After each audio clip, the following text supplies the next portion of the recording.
자, 하나님 말씀입니다. 야고보서 3장 13절에서 18절을 읽어주시기 바랍니다. 너희 중에 지혜와 총명이 있는 자가 누구냐? 그는 선행으로 말미암아 지혜의 온유함으로 그 행함을 보일지니라. 그러나 너희 마음속에 독한 시기와 다툼이 있으면 자랑하지 말라. 진리를 거슬러 거짓말하지 말라. 이러한 지혜는 위로부터 내려온 것이 아니요 땅 위의 것이요 정욕의 것이요 귀신의 것이니 시기와 다툼이 있는 곳에는 혼란과 모든 악한 일이 있음이라. 오직 위로부터 난 지혜는 첫째 성결하고 다음에 화평하고 관용하고 양순하며 긍휼과 선한 열매가 가득하고 편견과 거짓이 없나니 화평하게 하는 자들은 화평으로 심어 의의 열매를 거두느니라.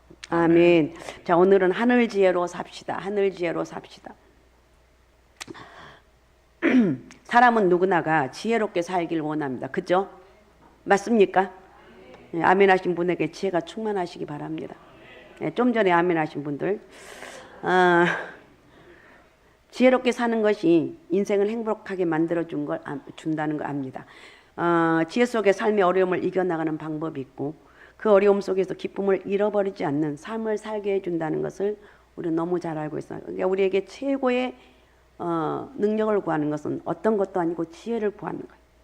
그래서 우리 선조들이 우리에게 물려준 많은 유산 가운데 가장 좋은 유산은 지혜라는 유산이에요. 지혜. 그래서 미국의 에머슨이라는 사람은 이렇게 말합니다. 화가는 지혜를 그렸고 음악가 핸델은 지혜를 노래했고 작가인 셰익스피어는 지혜를 썼고 건축가래는 지혜를 세웠고 탐험가 콜럼버스는 지혜를 향해했고 종교개혁가 루터는 지혜를 설교했고 미국의 초대 대통령이 워싱턴이 있죠. 워싱턴 장군은 지혜로 무장했고 기관총알을 발명한 왓츠는 지혜를 기계화했다 그랬어요. 이 말은 인간이 활동하는 모든 분야를 지배하는 것이 지혜이고 지혜만큼 중요한 요소가 없다는 거예요. 여러분 지혜가 임하면 엄청난 능력이 있습니다. 오늘 여러분에게 다 지혜의 은혜가 있으시기 바랍니다. 인류의 역사에는 언제나 지혜가 존재했습니다. 그리고 그 지혜가 인간의 역사를 움직여왔다고 해도 과언이 아니라는 거예요. 그러나 세상의 모든 지혜가 우리에게 유익하고 아름다운 삶을 보장해 주는 게 아니에요. 오늘 말씀을 잘 들어오면 우리가 알 수가 있습니다. 오늘 말씀에서 하나님께서 우리에게 세상의 지혜를 의지하지 말고 하나님의 지혜를 가지고 살라고 말씀하고 있어요. 우리가 먼저 기억할 것은 지혜는 삶의 태도라는 거예요. 지혜를 삶의 태도라고 말하는 이유는 지혜가 우리 내면적인 성품이면서 동시에 사람들 사이 항상 존재하는 인간관계에서 그 모습을 드러낸다고 이렇게 말하고 있어요. 그래서 야고보 사도는 이렇게 말합니다. 13절 한번 읽어주시기 바랍니다. 13절. 너희 중에 지혜와 총명이 있는 자가 누구냐? 그는 선행으로 말미암아 지혜의 온유함으로 그 행함을 보일지니라. 예. 야고보 사도가 이렇게 말한 이유는 지혜는 입술로 무엇을 말하느냐 하는 말이 문제가 아니라 인생을 어떻게 사느냐 하는 삶의 문제라고 말하고 있어요. 지혜는 우리가 얼마나 많은 교육을 받았느냐 하는 것과 전혀 관계가 없어요. 우리는 교육을 통해서 많은 지식을 쌓습니다. 지식을 쌓죠.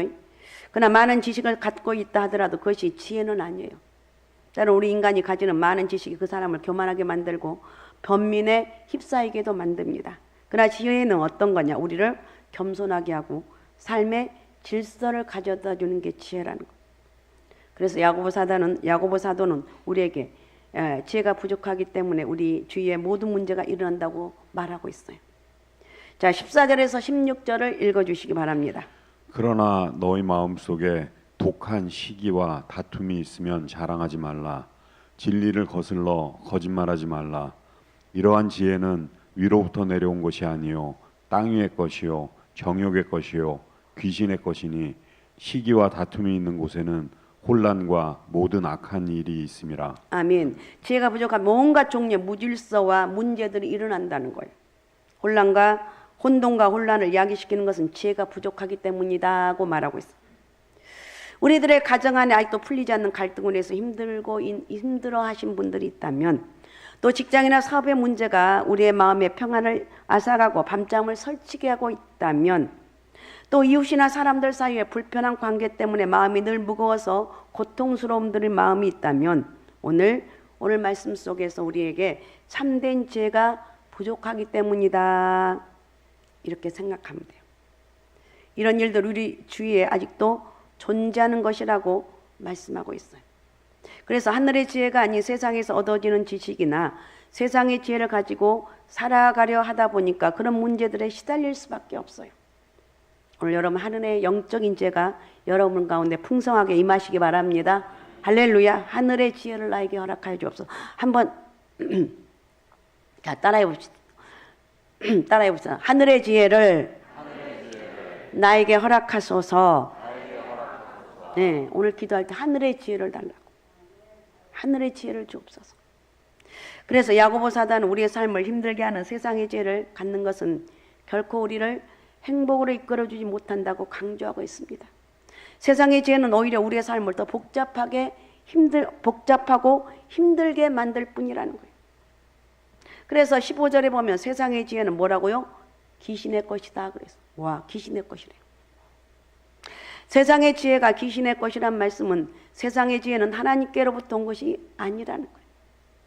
귀신에게 사로잡힌 사람들이 자신의 욕망을 채우기 위해서 혈안이 되어 있는 것처럼 세상의 지혜를 소유한 사람들은 하나님의 뜻을 따르지 못하고 인간의 정욕대로 살아가면서 하나님께 싫어하는 삶을 살게 만든다는 거예요. 귀신이 하나님을 대적하는 것처럼 귀신은 하나님을 대적하는 존재예요. 세상의 지혜로 사는 사람은 귀신에게 사로잡혀서 마귀가 좋아하는 일을 할 뿐만 아니라 하나님이 좋아하시는 일에는 관심이 없어요. 그래서 결국 마귀를 위해서 사는 사람이 되고 만다는 거예요. 그러기에 하나님 부르심을 통해서 구원받는 우리들은 세상의 지혜, 땅의 지혜로 사는 것이 아니다. 자, 나는 세상의 지혜로 사는 사람이 아닙니다. 한번 따라해 봅시다. 나는 세상의 지혜로 사는 사람이 아닙니다. 위로부터 난 지혜, 하늘의 지혜를 가지고 삽니다. 그러니까 세상의 지혜는 땅의 지혜대로 사는 것이고 하늘로부터 난 지혜는 바로 위로부터 난 지혜다. 아셨습니까? 나는 위로부터 난 지혜를 내가 소유하기를 원합니다. 그렇게 하는 거예요. 그래서 위로부터 난 지혜를 17절, 18절에서 이렇게 말하고 있는데, 자, 17절, 18절을 읽어주시기 바랍니다. 오직 위로부터 난 지혜는 첫째 성결하고 다음에 화평하고 관용하고 양순하며 긍휼과 선한 열매가 가득하고 편견과 거짓이 없나니 화평하게 하는 자들은 화평으로 심어 의의 열매를 거두느니라. 아멘. 우리 이 말씀 속에서 하늘 지혜로 사는 사람들에게 나타나는 특징이 무엇인지를 제가 한번 설명을 하겠습니다. 오늘 여기 17, 18절의 말씀을 중심으로 생각해 보겠습니다. 가장 먼저 우리는 하늘 지혜로 살기를 원하거든요. 말씀을 들으니까 주여 나에게 하늘 지혜로 살게 하옵소서. 하늘 지혜로 살고 하나님 앞에 딱 붙들림 받게 되면요, 여러분이 하시는 모든 일이 범사에 잘 될 수밖에 없어요. 근데 거기까지 가는 게 쉽지가 않더라고요. 많은 사람들 보면 절대로 믿어야 되는데, 절대로 어떤 상황 가운데 하나님 의지하고 믿어야 되는데 조금 하면 딱 흔들리는 거예요. 흔들린 순간에 하나님 역사가 일어나잖아요. 나는 누가 뭐래도 하나님 말씀 앞에 절대로 살아가기를 원합니다. 이런 믿음을 가져야 되는 거예요. 그러니까 먼저 하늘의 지혜로 사는 사람의 특징은 뭐냐? 먼저 성결하고 그랬어. 성결하다는 것은 오염되지 않았다는 뜻이에요. 진실하다. 거짓과 부정에 오염되지 않는 깨끗한 영을 가지고 산다는 뜻이에요. 거짓말 탐지기를 발명하는 데 큰 공을 세웠던 사람 가운데 하나인 네오라르드 킬러라는 사람이 있습니다. 이 박사님인데 이분은 자신이 발명한 거짓말 탐지기를 가지고 25,000명을 시험해 본 결과입니다. 뭐라고 얘기했는가? 인간은 기본적으로 정직하지 못하다 그랬어요. 그런 결론을 얻었다고 합니다. 그죠? 내가 생각해서 내가 정직하지 못해요. 하나님께 불순종하고 에덴 동산에 쫓겨난 이후에 인간의 마음 깊은 곳에는 죄악이 자리 잡고 있어. 그것이 우리에게 어쩔 때는 죄책감을 안겨주고 죄책감이 우리를 나약하게 만들고 절망하게 만들고 넘어지게 만든다는 거예요. 그러나 우리의 마음이 정결하고 깨끗하다면 우리는 어떤 일에든지 하나님 은혜가 있게 되면 자신감을 가질 수가 있어요. 여러분, 하나님 은혜로 자신감을 가지시기 바랍니다. 하나님 은혜로 자신감을 갖는 게. 우리의 삶이 순결하다는 것만큼 큰 용기와 힘을 주는 자산이 없어요. 우리는 예수 그리스도의 십자가의 보혈로 깨끗함을 받은 사람들이에요. 그리고 만일 우리가 지혜로운 사람이나 우리는 십자가의 은혜로 깨끗함을 받은 우리의 몸과 영혼을 더러움에 내버려 두지 않아요. 깨끗함을 가지고 있기 때문에 하나님 앞에 담대합니다.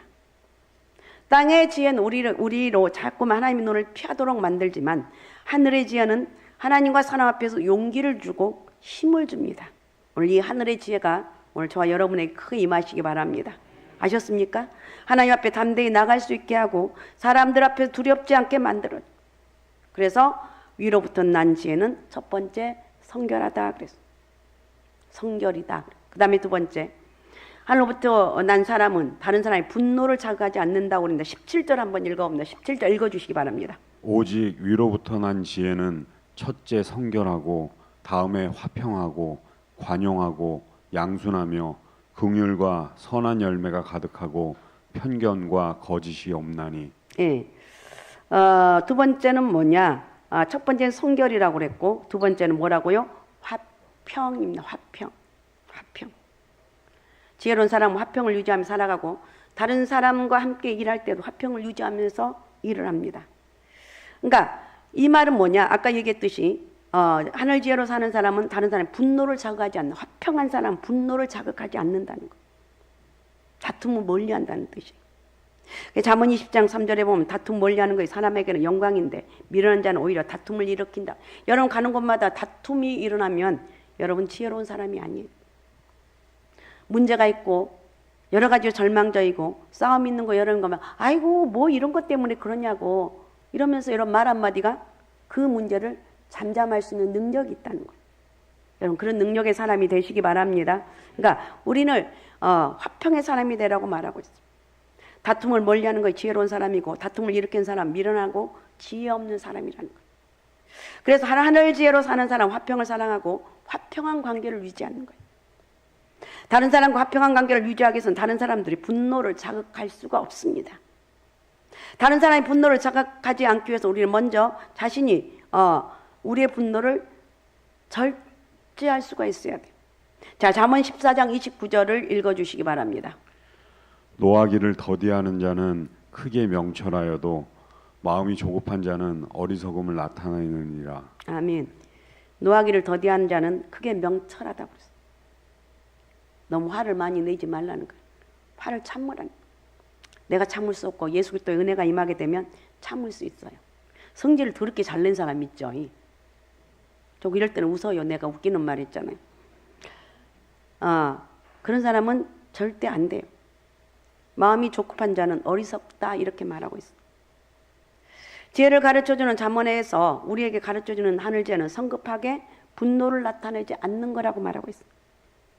분노를 참지 못한 사람은 어리석은 사람이라고 얘기하면서 화를 막 벌컥벌컥 내는 사람. 그러니까 우리 이제 믿음이 어느 정도 되니까 어지간하면 이제 화를 안 내요. 속에서는 막 열불이 나도 참아요. 여기서 이러면 안 되지. 근데 그것이 어느 순간에 깨질 때가 있어요. 정말 머리 끝까지 화가 나면 이판사판이다. 배는 게 없어요. 그래서 해대는 거예요. 그러니까 우리 인간은 하나님 은혜가 없이는 이렇게 실수투성이냐. 그러니까 분노는 우리에게 끊임없이 실수를 하도록 만들어 다른 사람의 관계를 파괴하는 거예요. 분노를 다스리자. 주님 나에게 분노를 다스릴 수 있는 은혜를 주옵소서. 기도하는 게 다른 게 없어요.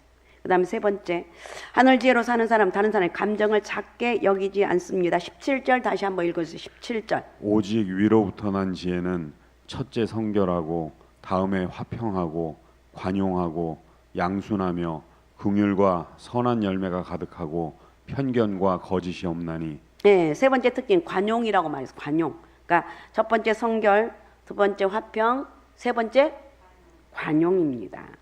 관용하다는 말은 성경에서 사려가 깊다는 말로 번역되고 있습니다.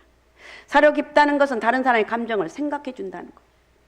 우리가 흔히 범하기 쉬운 실수는 뭐냐? 내가 느끼는 감정대로 다른 사람도 느껴주기를 바라고 내 감정과 같이 않는 것을 쓸데없는 것으로 생각하는 거예요. 내가 어떤 꽃을 보면서 아, 참 예쁘다. 이건 느꼈으면 다른 사람도 그 꽃을 보고 예쁘다고 느껴야만 된다고 생각을 합니다. 그래서 누군가 그 꽃은 예쁘지 않아 말하면 기분이 상해요. 아니 내가 예쁘다고 그러는데 왜 저 사람은 안 예쁘다고 그러는 거야? 별꼴이야? 이렇게 얘기하다. 이런 태도는 내 감정은 중요하고 다른 사람이 느끼는 감정은 무가치한 것으로 취급하는 우리의 편협된 생각 때문에 나오는 잘못이다 이렇게 말하고 있어요. 우리는 분명히 알아야 돼요. 내 감정이 중요한 만큼 다른 사람의 감정도 중요합니다. 할렐루야. 할렐루야. 야고보 사도가 하늘 지혜를 가지고 사는 사람은 사려가 깊다고 말한 이유가 바로 여기에 있어요. 다른 사람의 감정을 결코 작은 것으로 여기지 않아요. 물론 다른 사람의 감정을 그대로 다 받아들일 수는 없지만 그들의 감정도 인정해 주라는 거예요. 사려 깊다는 말은 또 다른 사람에게 감정적으로 대하지 않는다는 뜻을 포함해요. 아, 이 사람 이렇게 생각하는구나.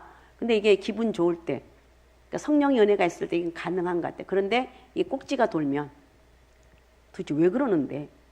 내가 이렇게 했으면 너도 좀 인정해 주면 좋은데. 근데 이게 내 자신의 생각을 이렇게 감정을 조절한다는 게 생각보다 쉽지가 않아요. 그래요, 안 그래요?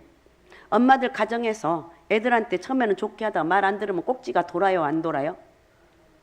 꼭지가 돈다고 해서 죄송한데 돌아버리는 거예요. 그래가지고 옛날 고립적부터 있었던 말인데 다 끄집어내는 거예요. 너는 말이야 어쩌고 다 그렇게 하는 거예요. 그러니까 우리가 내 감정을 이렇게 정말 평안하게 유지한다는 게 쉽지가 않아요. 그래서 우리는 늘 기도할 수밖에 없어요. 흔히 사람과의 관계에서 감정적인 요소가 너무 많이 개입돼서 큰 어려움을 겪을 때가 있다는 거예요. 우리 인간은 감정을 따라서 하는 감정의 동물이기 때문에 그렇습니다. 그러나 우리가 꼭 알아야 될 것은 우리의 감정은 수시로 변한다는 거예요. 그런 수시로 변한 우리의 감정을 가지고 다른 사람을 대할 때 우리는 올바른 인간관계를 형성할 수가 없어요. 그러기에 지혜로운 사람은 자신의 감정을 절제할 줄 알아야 돼. 최고의 능력인 것 같아요. 내 감정을 절제하자. 주여 내 감정을 절제하게 하옵소서. 그러니까 정말 저 사람 진짜 평생 화도 안 낼 것 같아. 근데 한번 돌아봐요. 성질이 돌아봐요. 끝내주게 화를 내요. 그러니까 내 감정을 조절할 수 있는 게 최고의 능력인데 그게 내 마음대로 안 된다는 거예요. 자, 이것은 다른 사람을 이해해 줄 수 있는 넓은 마음을 가지고 있다는 말인데 그렇게 안 된다는 거예요. 그 다음에 네 번째, 자 17절 다시 한번 읽어주시기 바랍니다. 17절. 오직 위로부터 난 지혜는 첫째 성결하고 다음에 화평하고 관용하고 양순하며 긍휼과 선한 열매가 가득하고 편견과 거짓이 없나니. 예, 하늘 지혜로 사는 사람, 다른 사람 마음이 열려 있는 사람이다. 아까 말해 첫째 성결하고 하늘로부터 난 지혜는 두 번째 화평하고 그 다음에 관용하고 네 번째 양순이에요. 양순. 정양순이가 아니고 양순이에요. 양순이. 하늘 지혜로 사는 사람은 양순하다는 거예요. 이 양순하다는 말은 신약 성경 가운데 오늘 본문에서만 나오는 말이에요. 양순하다. 이 말은 교만하거나 완고한 태도와는 달리 합리적이고 기꺼이 들어줄 줄 아는 사람, 다른 사람의 생각이나 제안을 기꺼이 수용하고자 하는 태도를 말합니다. 누구에게나 들을 준비가 되어 있고 마음이 열려 있는 사람, 누구로부터인지 배울 준비가 되어 있어요. 그래서 그것을 가리켜서 양순하다, 정양순이가 아니고 양순하다. 지혜로운 사람은 누구에게나 배울 수 있는 열린 마음을 가지고 있기 때문에 스스로 자기를 방어하려고 애쓰지 않아요. 세상의 죄는 내가 옳은 건 나만 옳은다고 착각을, 나만 잘났다고 착각해요. 그러나 하나님의 지혜는 다른 사람 이야기에 귀를 기울이게 만든다는 거예요. 언제든지 다른 사람의 충고를 달게 받을 줄 알아요. 이게 지혜로운 사람이에요. 우리 주변에 좋은 사람들이 많은 사람은, 이런 친구들이 많은 사람은 다른 사람 이야기를 기꺼이 들어주는 사람이에요. 자기 주장만 내세우고 다른 사람의 의견이나 생각을 무시하는 사람에게는 그 주위에 사람들이 몰려들지 않아요. 그런 사람을 가까이 하기 힘들어요. 거짓과 불의를 제외하고는 누구에나 마음이 열려있는 주위 사람들이 그런 사람에게 몰려듭니다. 예수님 주위에 항상 수많은 사람들이 있었던 것처럼 우리 주님께서 모든 사람이 언제나 열려진 마음으로 사셨기 때문에 수많은 사람들이 몰려든 거예요. 창녀에게도 마음이 열려 있었고 세리와 죄인에게도 마음이 열려 있었고 언제나 그들과 얘기를 나누시고 그들의 삶을 포용해 주시는 넓은 마음으로 사셨기 때문에 죄인도 세리도 심지어 창녀까지도 예수님 주위에서 항상 예수님 말씀을 들었다. 그죠?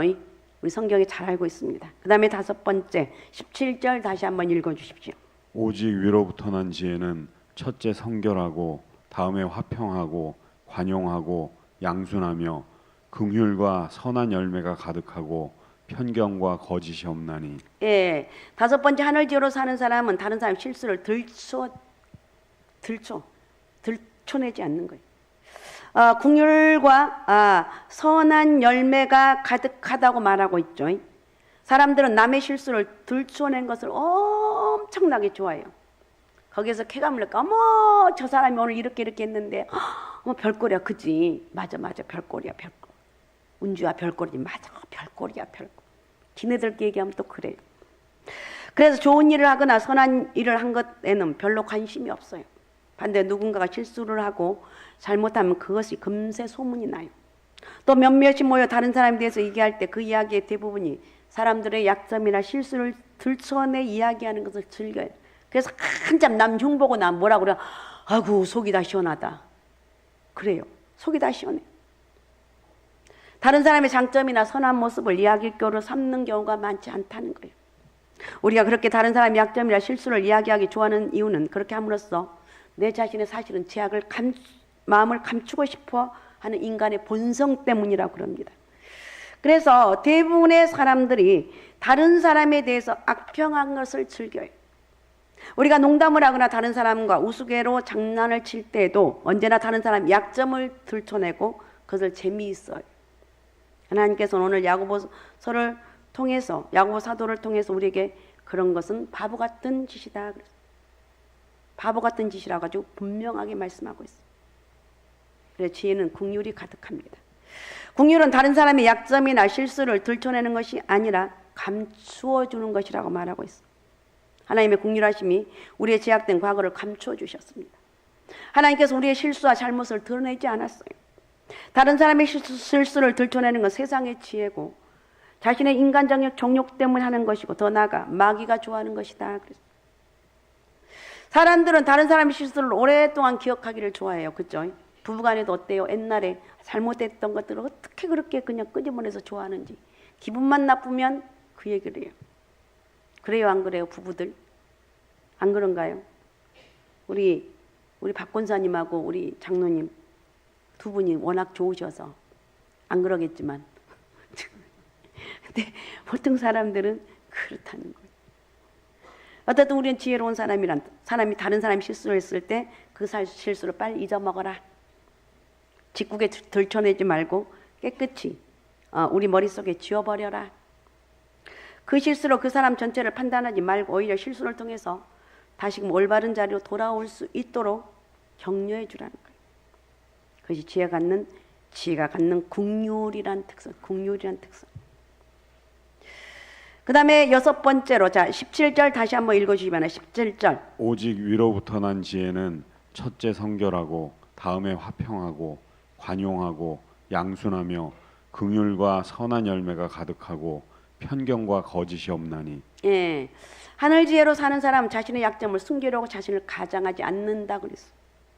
야고보 사도는 하늘의 지혜는 편견과 거짓이 없다고 말하고 있어. 편견과 거짓이 없다는 것은 자기 자신을 과장하는 위선이 없다는 거예요. 이 고대 그리스에서는 연극을 할 때 2사람 또는 3사람이 연극 전체를 연기했다. 그때는 그 연극 배우가 별로 없었고 영화 배우는 이런 사람도 별로 그때야 영화 배우도 없었겠지만 그래서 한 사람이 2가지, 3가지 몇 가지를 하는 거예요. 그러니까 이 한 사람에게 5개 내지 6개 가면이 있습니다. 그래서 다른 사람이 역할을 할 때마다 가면을 바꿔 쓰고 무대에 나와서 연극을 하는 거예요. 그러니까 은주가 한 사람인데 제가 하영이 가면을 쓰기도 하고 그 다음에 쟤 누구냐? 하여튼 내가 이름을 꺼내면 안 되는데 가면을 쓰고 하는 거예요. 그래서 그 가면을 쓰고 나와서 연극을 했던 사람들을 뭐라 하겠는가? 위선자라고 불렀습니다. 또 그들은 어떤 가면이든지 쓸 수 있습니다. 자신의 진짜 모습은 언제나 가면 속에 감춰버렸어. 야고보 사도가 하늘의 지혜는 편견과 거짓이 없다고 말할 때 염두에 두었던 바로 모습이 이런 모습이에요. 자신의 진실된 모습을 감춰주는 가면을 벗는 것이 지혜로운 사람이라는 거예요. 그러면 이게 오늘 말씀이 이걸 이렇게 내가 할 수가 없는데 이렇게 생각할 수가 있잖아요. 자, 우리가 오늘 예배드리는 이 예배당입니다. 상갈순방교회 지금 예배드리는 이곳은 예배당이에요. 예배드리는 우리가 예배당엔 내 진실을 감추고 있는 가면을 벗어버리는 자리예요. 내가 지난 한 주간 동안 이런 가면 너무 힘들었어. 그냥 딱 벗어버리는, 다 벗어버리는. 하나님, 나는 이런 모습도 살았습니다. 이렇게 제약된 모습으로 살았습니다. 나를 지키기 위해서 몸부림을 치며 살았는데 하나님, 지가 내가 주님 앞에 올라서 다 내려놓습니다. 내 부끄러운 우리의 모습도 그대로 드러내놓으라는 거예요. 우리 내면에 감추어둔 것이 없이 고백하며 나갈 때 우리는 성령의 역사가 있게 된다는 거예요. 우리가 오늘 예배를 드리면서 가면을 쓰고 있다면 하나님을 만날 수가 없어요. 하나님께서는 오늘 야고보 사도를 통해서 우리에게 위로부터 난 지혜를 가지고 살아가라고 말하고 있어요. 하늘 지혜를 가지고 살아가라는 거예요. 그러면 어떻게 우리가 위로부터 난 하늘 지혜를 가지고 살 수 있는가? 하늘 지혜는 위로부터 난 지혜라고 그랬습니다. 세상을 살아가는데 필요한 지식을 얻기 위해서는 세상을 주의 깊게 살펴야 되겠지만 하늘 지혜를 얻기 위해서는 하나님을 바라보라는 거예요. 지식은요, 공부하고 이성에 의해서 얻어지는 것이 지식입니다. 지식. 근데 지혜는 하나님의 말씀에 의해서 기도하면서 주어지는 것이 지혜입니다. 그래서 야고보서 1장 5절에 보면 너희 중에 누구든지 지혜가 부족하거든 모든 사람에게 후히 주시고 꾸짖지 아니하신 하나님께 구하라 그리하면 주시리라. 주님, 저는 지혜가 부족합니다. 기도할 수 있잖아요. 이거 기도해서 얻으라는데 이 기도도 못하면 우리는 바보 중에 바보예요. 하나님, 내게 지혜를 주옵소서. 내가 움직이는 곳마다, 내가 직장 생활할 때, 내가 사업을 할 때 하나님 나에게 지혜를 주셔서 내가 저 사람과 대화를 어떻게 할 것인지 늘 기도로 나를 만드는 거예요. 여러분, 왜 기도해야 됩니까? 나를 만드는 거예요. 내가 만들고 또 실수하면 또 넘어지면 다시 하나님, 내가 또 실수했습니다. 나를 만드는 거예요. 끊임없이 나를 만드는, 끊임없이 이렇게 만들면서 하나님의 사람으로 만들어지는 거예요. 이거 지혜를 얻는 방법, 구하는 거예요. 지혜는 하나님께 기도해라. 할 수 있죠? 할 수 있죠? 구하라는 거예요. 이게 하나님의 약속이에요. 네가 지혜가 부족하느냐 구하라. 그러면 주신다는 거예요. 지혜는 하나님이 주시는 거예요. 그래서 하나님께 지혜를 구해서 하늘 지혜로 살아가고 혹시 지식이 부족하다 할지라도 걱정하지 마세요. 지혜는 지식을 이길 수가 있고 어떤 상황 가운데서도 힘을 얻고 용기를 얻고 담대함을 얻습니다. 자, 오늘 하나님의 백성입니다. 하나님의 백성, 하나님께 주시는 하늘의 지혜로 사는 사람이에요. 어떤 참지의 특징에서 전체적으로 주는 교훈을 이렇게 쭉 살펴보았습니다. 17절에서 우리가 여기서 17절을 한번 다시 한번 우리 모두 다 같이 읽어보겠습니다. 17절 같이 읽겠습니다. 읽습니다. 시작. 오직 위로부터 난 지혜는 첫째 성결하고 다음에 화평하고 관용하고 양순하며 국률과 선한 열매가 가득하고 편견과 거짓이 없나니. 참 지혜의 목록은 성령의 열매다고 생각할 수가 있어요. 성령의 열매와 비슷하다는 것을 알 수가 있어요. 지혜를 보면 성령의 열매도 기도할 때 하나님 주신다고 그랬는데 지혜도 하나님 앞에 기도할 때 주시는구나. 지혜는 성결하고 화평하고 관용하고 양순하고 국률과 선한 열매가 가득하고 편견과 거짓이 없다고는 이걸 구하라는 거예요. 이게 지혜의 목록이에요. 믿습니까? 믿습니까? 기도하는 거예요. 나는 이게 없어요. 하나님, 나는 얼마나 부족한지 몰라요. 나는 막 나가고 이렇게 하다 보니까 내가 얼마나 잘 넘어지는지 몰라. 그 기도하라는 거예요. 하나님, 나는 왜 이렇게 부족한지 몰라요. 하나님, 나에게 지혜를 주세요. 하나님, 나에게 지혜를 주옵소서. 성령을 나에게 부어주셔서 지혜롭게 행할 수 있는 은혜를 달라고 기도하는 거예요. 이 지혜는 성령께서 주시고 성령 인도를 받는 사람들 얻을 수 있다고 말하고 있습니다. 하나님을 모르거나 하나님을 알더라도 그를 의지하고 그의 말씀에 순종하지 않는 사람들은 결코 가질 수 없는 것이 지혜라는 거예요. 참 지혜의 특징은 결코 이론적인 내용들이 아닙니다. 철저히 실천적인 내용이에요. 믿음의 행위를 통해서 드러나는 것처럼 지혜도 합당한 삶을 통해서 기도하면서 주님 나에게 성령의 지혜를 달라고, 내게 성령의 지혜를 주셔서 오늘 여기 17절의 말씀 그대로 나에게도 이런 지혜를 갖게 해달라고 우리가 기도할 때 힘있는 기도가 드려야 될 줄로 믿습니다. 지혜는 그리고 행위를 통해서 나타난다. 그래서 나는 지혜롭다고 자랑하지 말고, 말로 자랑하지 말고 행동으로 지혜를 보이지 않는다면 그것은 참된 것이 아니다, 참된 지혜가 아니다, 이렇게 말하고 있습니다. 따라서 우리는 성령을 의지해서 힘차게 살아야 돼요. 주여 나에게 지혜를 허락하여 주옵소서. 나는 아무것도 할 수 없는데 하나님 나에게 지혜를 허락하여 주셔서. 아셨습니까? 성결하고 화평하고 관용하고 양순하고 긍휼과 선한 열매가 가득하고 편견과 거짓이 없는 그런 삶을 살게 하옵소서. 뭐 또 오늘 지나면 잊어먹겠지만 이 기도하는 거예요. 하나님 나에게 지혜를 주옵소서. 하나님 나에게 지혜를 주옵소서. 여러분 이 지혜가, 하나님 주신 지혜가 예수 그리스도를 통해서 이루어지고 여러분에게 이루어지는 그런 복된 역사가 있을 줄로 믿으시기 바랍니다. 예수님 하나님의 지혜예요. 지혜의 모범이라고 할 수가 있습니다. 자, 하나님께서 우리를 거듭나게 하시고 그를 믿게 하신 것은 바로, 우리에게 지혜를 주신 것은 예수 그리스도를 닮아가라는 거예요. 성령으로 너희가 예수 그리스도를 닮아가라는 거예요. 그럴 때 우리는 하나님의 지혜인 예수 그리스도를 닮아가면서 하나님의 지혜를 소유할 줄로 믿습니다. 할렐루야. 하나님의 지혜가 여러분에게 크게 있으시기 바랍니다. 그러니까 결국 우리의 삶에서 성령의 열매로 지혜가 나타난다. 지혜도 성령의 열매로 나타나는구나. 하나님 나에게 지혜를 허락해 주옵소서. 지혜롭게 살아갈 수 있는 복된 역사가 있길 원합니다. 기도하실 수 있죠? 할렐루야. 그래서 무엇이 참 지혜이고 거짓 지혜인지를 기억하고 참 지혜 열매를 많이 맺는 그런 신앙의 역사가 저와 여러분에게 있으시기 바랍니다. 할렐루야. 이것이 개인의 삶과 교회에 반드시 필요한 덕목이에요. 지혜는 개인의 삶에도 필요하고 교회에서 반드시 필요한 덕목이다. 알았습니까?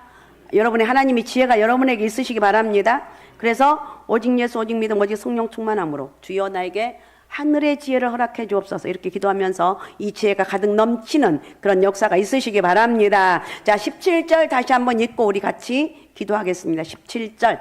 자, 17절. 자, 이거 외우면 좋겠는데. 자, 17절 같이 읽습니다. 시작.